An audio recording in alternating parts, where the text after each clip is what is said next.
Salut à tous. Voici les résultats de l'UFC Fight Night qui s'est tenu hier au Brésil à Fortaleza et qui avait pour combat principal Vitor Belfort contre Kelvin Gastelum. Gastelum a battu Vitor Belfort par KO technique au premier round. Mauricio Shogun Rua bat Gial Villante sur coup de poing au troisième round. Edson Barbosa bat Dariush par KO coup de genou au deuxième round.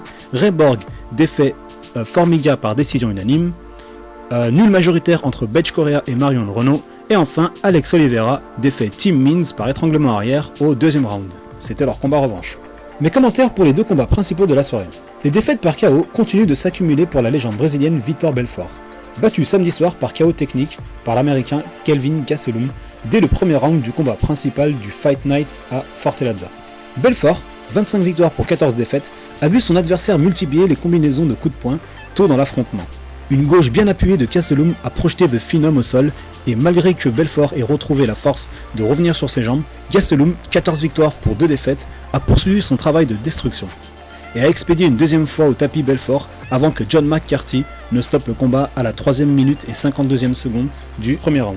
Gastelum, après son KO sur Tim Kennedy en décembre dernier, semble enfin avoir trouvé sa vraie catégorie de poids, comme Rumble Johnson chez les mi-lourds, et peut enfin laisser exprimer toute sa puissance. Il veut maintenant affronter une autre légende du MMA, Anderson Silva, le 5 juin prochain. Est-ce que l'UFC va répondre positivement à sa demande ? À suivre. Pour Belfort, il semble que la fin soit cette fois inéluctable. Sa vitesse, sa puissance sont toujours redoutables, mais pas assez apparemment pour rivaliser avec les tops de la catégorie. Après 20 ans au top du MMA mondial, il reste un dernier combat sur son contrat avec l'UFC.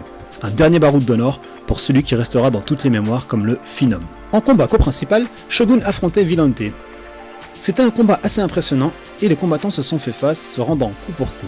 Il n'y a presque pas eu de kick, une seule tentative de takedown de la part de Villante. Si Shogun a dominé le premier round, le deuxième et le troisième étaient assez serrés, et à n'importe quel moment le KO pouvait tomber, que ce soit de la part de Shogun ou de la part de Villante.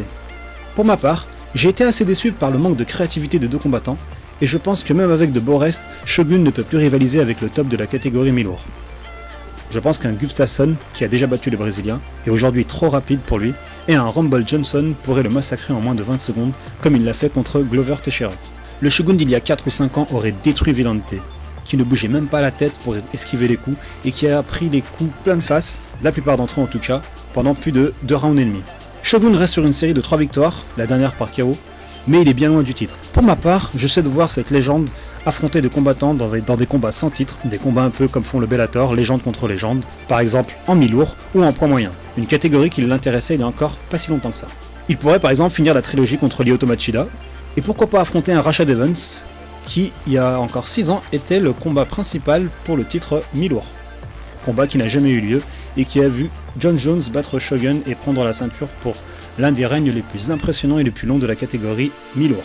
En tout cas, ça fait du bien de voir un Shogun triomphant qui a encore de beaux restes, malgré toutes les blessures et les guerres qu'il a livrées, pour le plus grand plaisir de tous les fans de MMA. À suivre en tout cas.